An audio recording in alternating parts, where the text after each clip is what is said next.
Hello. Today we are doing Genesis 37 through 40.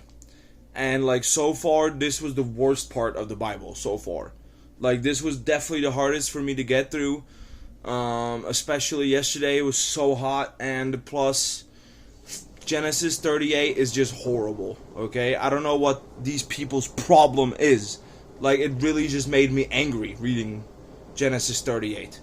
But anyway, let's just get to it. Some of our ancestors, dude, God help them, dude. I don't even know what to say without being, vulgar. Anyway, Genesis 37. So where we left is that Esau and his 4 wives had many sons and cattle, and so they had to move away because there's too much of them for that one land. Jacob, now named Israel, son of Joseph, he loved him the most and got a special gift, some tunic, some nice colored tunic from Israel, and his brothers envied him for it. Okay?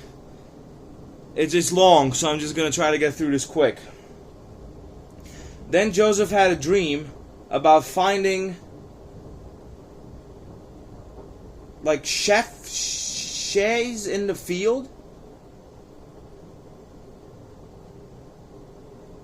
Yeah, about finding shems in the field, right? So it's him and all his brothers, and his shem stood up, and it all bound down to his shem. Okay, if I'm sheem, I don't know, something from the field. If I'm pronouncing that correctly. The brothers thought it meant that they would have to serve him, and they envied him even more. So they resented him even more. So they were like, okay, so you just expect us to bow down to you, Joseph? He's not even the firstborn, you know? And then Joseph had another dream. Yeah, I wrote Jacob, but it's Joseph. Then Joseph had another dream where where the stars bowed down to him. So it was a little more detailed, but all the 11 stars of the constellation or something bowed down to him. He told the brothers. They didn't like it even more. Then he told Israel, his dad, and he thought Joseph was full of it, but he kept this in mind. He was like, come on now, Joseph, this is ridiculous. So, but his brothers were really mad at him.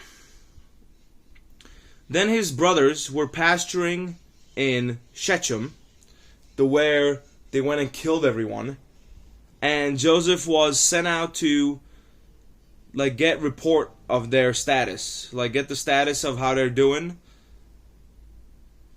So he went to Shechem, but they weren't there, and he was told that they moved to Dothan.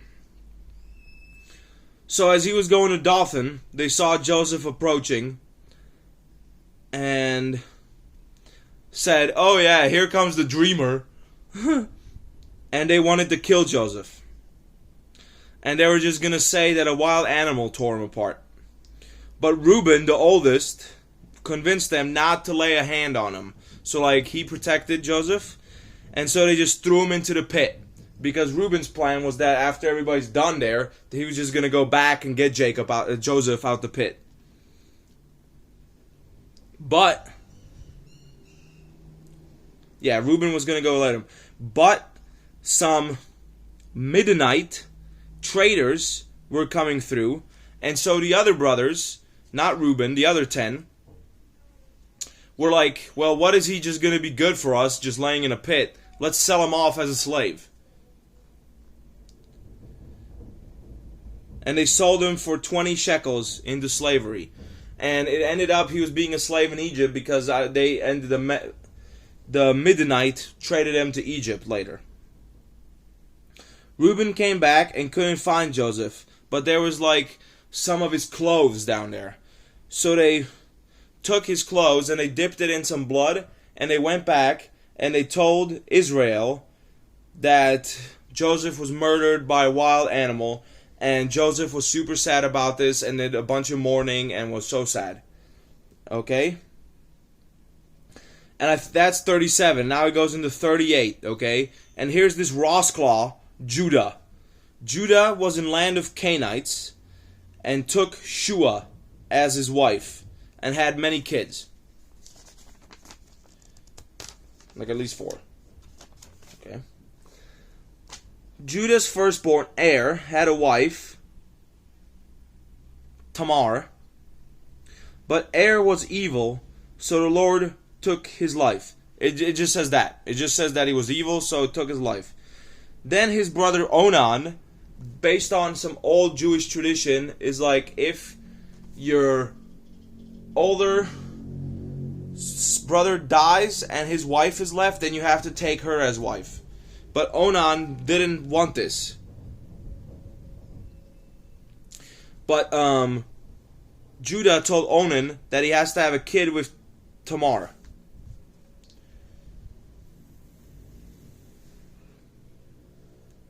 But he spilled his seed on the ground, and the Lord didn't like that either, so he killed Onan too. So 2 of the Judah's sons are now dead.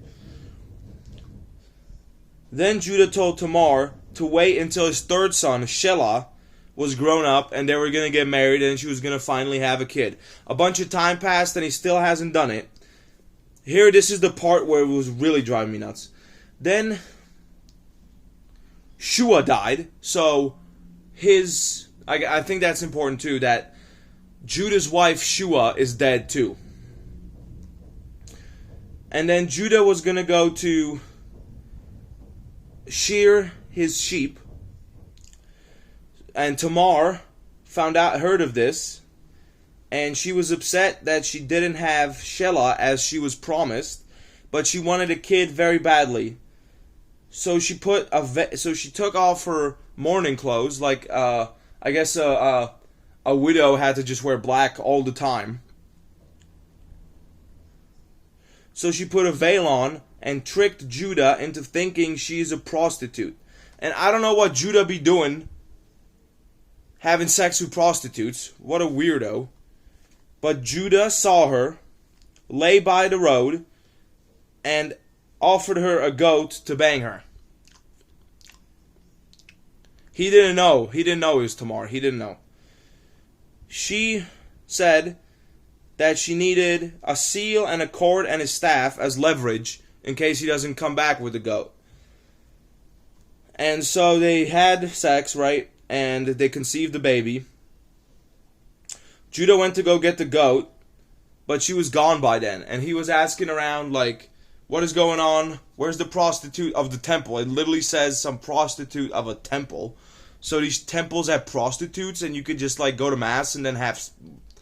What are they doing, dude? And they were like, well, this temple has no prostitute. And I'm like, well, what a nice temple. And he was like, oh, okay, I don't know. Well, I guess my staff and my stuff is gone. He still had the goat, though. 3 months later, Judah was told that Tamar was prostituting herself, and she conceived through prostitution. So Judah was like, well, alright, that settles it. We're going to burn her. So why is she getting burnt for being a prostitute, and he's going to go unpunished for having sex with prostitutes? This Judah guy. Like, that was literally his answer. Was like, oh, alright, well, gotta burn her. Oh, well, you know what comes next? A burning. Great, Judah. I hopefully am not a descendant of him.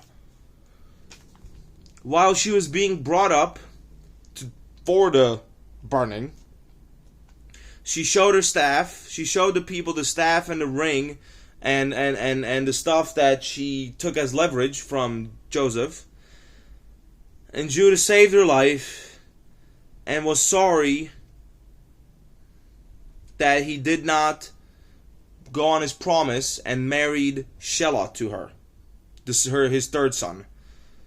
Okay? So she was kept alive, and she had twins.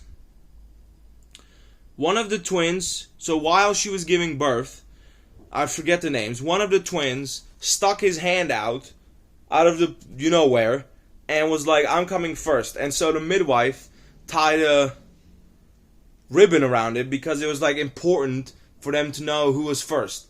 But then the baby put his hand back in and shoved the other baby out. And so he had the ribbon of the firstborn, but he wasn't the firstborn because he shoved the other baby out. What the heck is going on?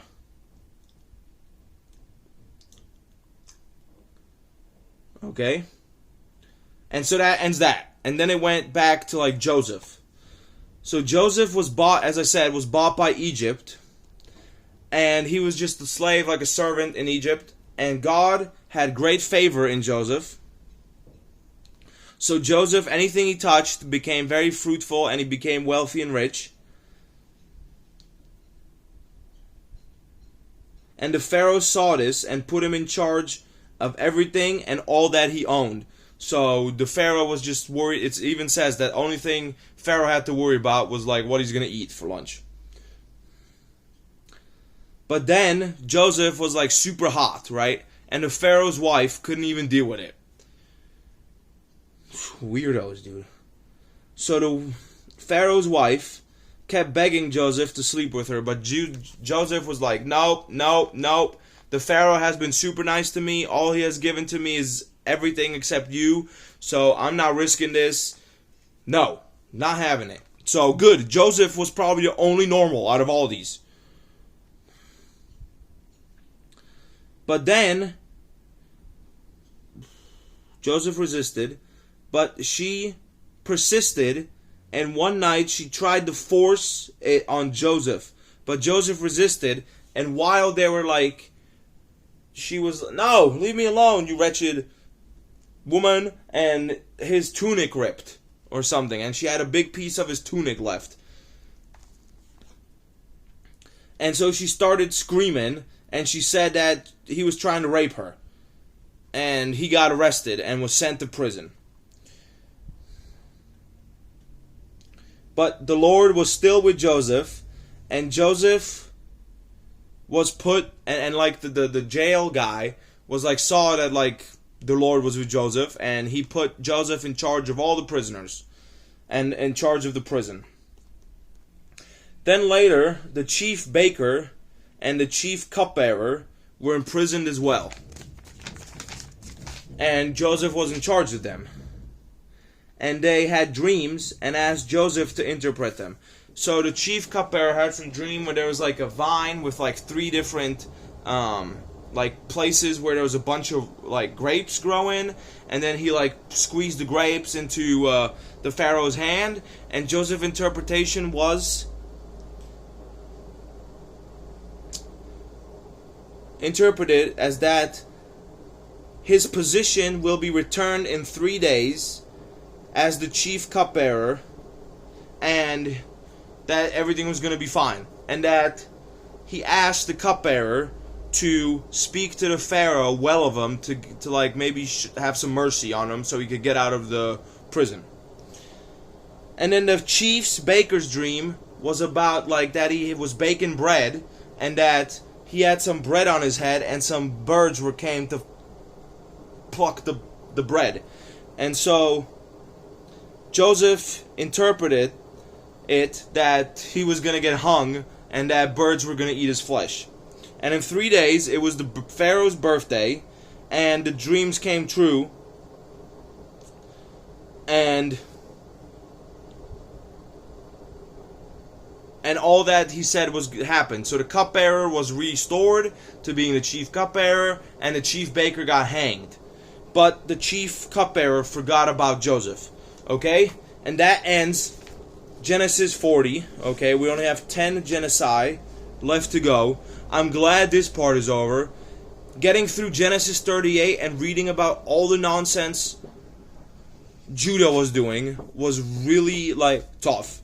It was driving me nuts. But we got through it. Okay? So I guess the main lesson here is always trust the Lord. Always listen to what the Lord says, and also just like do honor by your women, and don't be like promiscuous and doing I don't know what with prostitutes in front of a temple. Okay? I don't know really what the thing about the twins coming out. Maybe that comes later back in.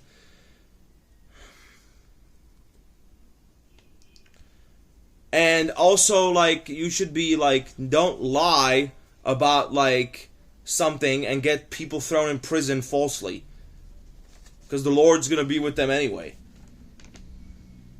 which is the most important thing too. Okay, so that was the story of like the brothers and Joseph and Judah and his family. Hopefully you got something out of this. This was the most frustrating part for me. Anyway, there's a reason it's in the Bible. Maybe later I'll understand it, and I guess like right now, if I ever had a chance to speak with a priest, my first question would be like, what is Genesis 38 even about? Okay?